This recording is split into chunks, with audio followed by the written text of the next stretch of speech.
오늘의 주제, 공감.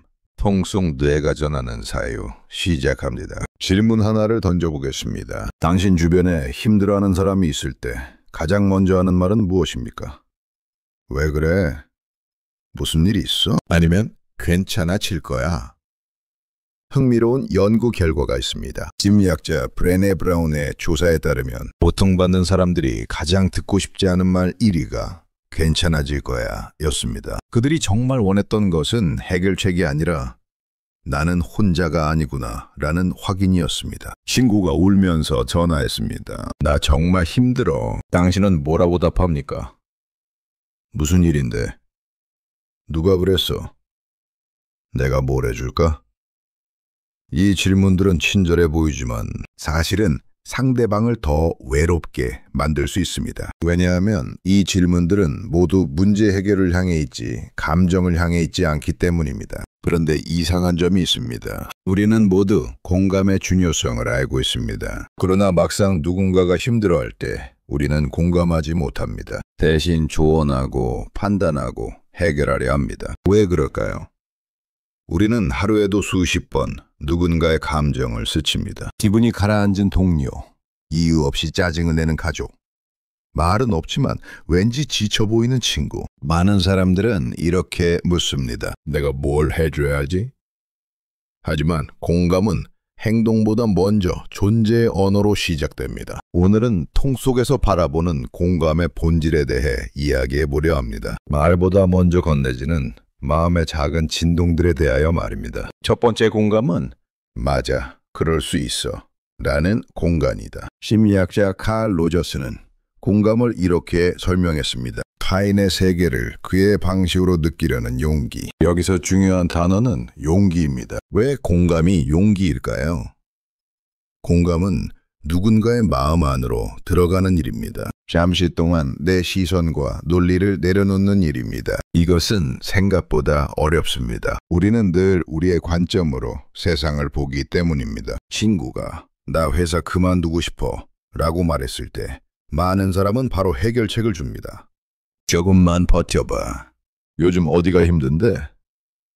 그만두면 후회할 수도 있어. 이 말들은 틀리지 않습니다. 그러나 공감은 아닙니다. 이것은 조언입니다. 조언과 공감의 차이는 이것입니다. 조언은 문제를 향하고 공감은 사람을 향합니다. 공감의 첫 문장은 많이 힘들었겠다 입니다. 그리고 두 번째 문장은 그 마음이 어떤 느낌인지 알고 싶어 입니다. 이 두 문장은 해결책이 아니라 자리를 내어주는 행동입니다. 상대가 자신의 감정을 내려놓을 수 있는 감정의 의자를 마련해 주는 것입니다. 철학자 마르틴 부버는 나와 너의 관계에 대해 말했습니다. 그는 인간을 대하는 두 가지 방식을 구분했습니다. 나와 그것의 관계, 그리고 나와 너의 관계. 나와 그것의 관계에서 상대는 문제가 됩니다. 해결해야 할 대상, 고쳐야 할 상황. 그러나 나와 너의 관계에서 상대는 존재입니다. 이해받아야 할 인격, 함께 있어야 할 주체.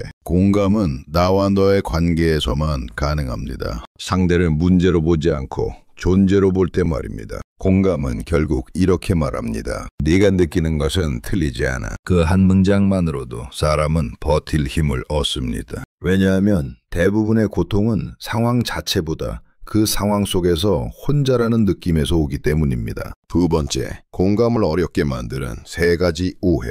첫 번째 오해는 공감은 완벽하게 이해하는 것이라는 생각입니다. 불교에서는 모든 존재가 고유한 고통을 갖는다고 말합니다. 누구도 타인의 고통을 완전히 알 수 없습니다. 석가모니는 이렇게 말했습니다. 괴로움을 이해하려 하지 말고 괴로워하는 그 사람을 보라. 어떤 고통인지 100% 이해하지 못해도 괜찮습니다. 중요한 것은 당신이 혼자가 아니다라는 신호를 건네는 것입니다. 신경과학자들의 연구에 따르면 우리 뇌에는 거울 뉴런이 있습니다. 다른 사람의 감정을 보면 내 뇌도 비슷한 패턴으로 활성화됩니다. 완벽히 같지는 않지만 비슷하게 느낍니다. 이것으로 충분합니다. 두 번째 오해는 공감하면 해결도 같이 해야 한다는 생각입니다. 스토아 철학자들은 감정과 해결책을 분리해 생각했습니다. 에픽테토스는 말했습니다. 우리가 통제할 수 있는 것과 없는 것을 구분하라. 문제를 고치는 것은 이성의 영역이지만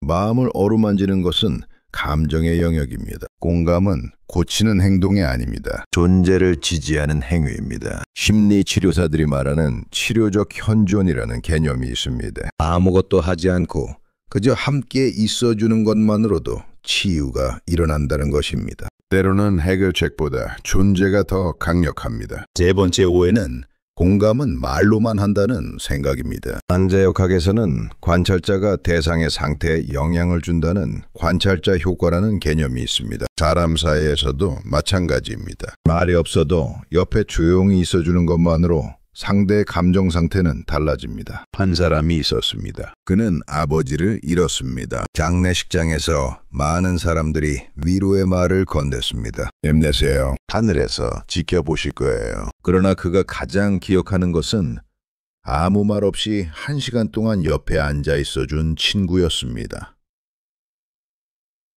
손을 잡지도 않았습니다. 말을 걸지도 않았습니다. 그냥 있었습니다. 그것이 가장 큰 위로였습니다. 잡지 못해도 만질 수 없어도 나와 함께 서 있는 존재가 있다는 것. 그 자체로 사람의 마음은 안정됩니다.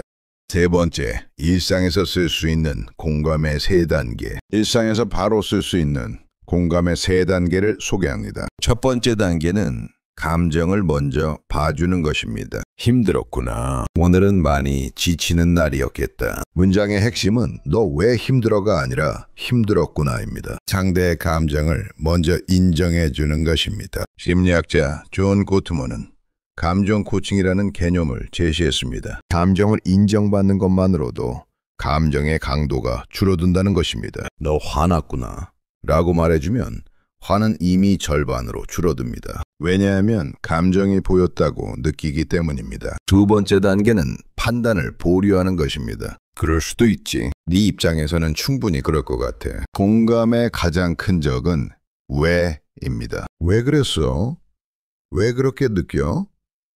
이 질문은 감정을 닫게 만듭니다. 철학자 에드먼트 후설은 현상학에서 판단 중지라는 개념을 말했습니다. 대상을 있는 그대로 보기 위해 모든 선입견과 판단을 멈추는 것입니다. 공감도 마찬가지입니다. 옳고 그름의 판단을 멈추고 그냥 상대의 경험을 있는 그대로 받아들이는 것입니다. 세 번째 단계는 작은 연결감을 주는 것입니다. 나는 네 얘기를 듣고 있어. 혼자 두지 않을게. 필요하면 말만 해. 아무것도 해결하지 않아도 됩니다. 연결감이 마음의 균형을 되찾게 합니다. 신경과학자 매튜 리버먼의 연구에 따르면 사회적 고통은 신체적 고통과 같은 뇌 영역을 활성화시킵니다. 외로움은 실제로 아픕니다. 반대로 연결감은 진통제처럼 작용합니다. 누군가 내 편이라는 느낌만으로도 고통이 줄어듭니다. 네 번째 공감은 기술이 아니라 자세다. 공감은 기술이 아닙니다. 마음의 자세입니다. 누군가의 마음을 온전히 이해할 수는 없지만